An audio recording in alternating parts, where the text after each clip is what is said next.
இதையே பிஜேபி பண்ணிச்சுன்னா இவனை விடுவானுங்களா திமுககாரனுங்க? நான் கேட்குறேன். திமுகவோட தொங்கு சதையாக இருக்குது இந்த கூட்டணி கட்சி. அத்தனை பேர் ஏன் வாய் பொத்திருங்க? நாளைக்கு அவனுங்களுக்கு எதிராக திரும்ப போகுதுங்க.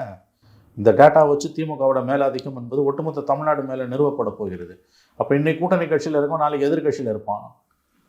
காலம்பூரா ஒன்றும் திமுகவில் கொத்தடிமையாக இருக்க முடியாது. 2 இடதுசாரிகளும் காங்கிரஸும் விசிகாவும் இன்னைக்கு இருக்கான். இந்த எலெக்ஷனில், அடுத்த எலெக்ஷனில் இருப்பானா, அதுக்கு அடுத்த எலெக்ஷன் இருப்பானா தெரியாது. அப்போ இவர்கள் திமுக எதிரணிக்கு போகும்பொழுது அப்போ தான் இந்த வலியும் வேதனையும் அவனுக்கு தெரியும். இந்த டேட்டாவை யார் கண்ட்ரோல் பண்ணுறாங்களோ அவங்க தான் வந்து தேர்தல் நேரத்தில் ஈஸியாக ஜெயிக்க முடியும். இப்போ பீகாரில் வந்து ஸ்பெஷல் இன்டென்சிவ் ரிவிஷன் சொல்லக்கூடிய அந்த சிறப்பு ஆய்வை வந்து எல்லா கட்சியும் எதிர்க்குது, திமுக எதிர்க்குது. கரெக்ட், நியாயமான எதிர்ப்பு. அது உண்மையிலே அது கரெக்டு தான், ஒத்துக்கிறேன்.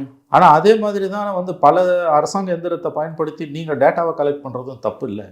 இப்போ என்ன வித்தியாசம் உங்களுக்கு? என்ன வித்தியாசம் உங்களுக்கு? அவன் தனக்கு பிடிக்காதவன ஓட்டர் லிஸ்ட்லேருந்து எடுக்கிறான், நீங்கள் வந்து வளைச்சு போடுறதுக்கு எடுக்கிறீங்க. நாளைக்கு தேவையில்லைன்னா நீங்களும் வந்து ஓட்டர் லிஸ்ட்லாம் உன் பேர் எடுக்க சொல்லுவீங்க. அதுவும் அதிகார துஷ்பிரயோகம், இதுவும் அதிகார துஷ்பிரயோகம் தானே.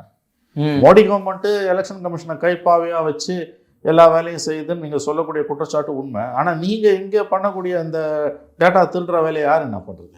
இல்லை, எல்லாரும் காமனாக பார்க்குறது நம்ம பார்த்த மாதிரி இந்த உறுப்பினர் எண்ணிக்காக ஒரு பக்கம், இன்னொரு பணப்பட்டுவாடாவை தாண்டி நீங்கள் சொல்கிற டேட்டாவை திருடுறாங்கன்னா என்னுடைய ஒட்டுமொத்த தகவலும் அவர் தெரிஞ்சுன்னா ஏன்னா எப்படி ஹேண்டில் பண்ணணும்னு அதை தானங்க அவன் எடுக்கிறான். அவன் வந்து ஏங்க ஸ்டே பண்ணுறான் ஹைகோர்ட்டு? மறைமுகமாக அது டேட்டாவை நீங்கள் எடுக்கிறீங்கன்றது தானே. டேட்டா உங்கள் கண்ட்ரோலுக்கு போகுதுன்னா என்ன அர்த்தம்?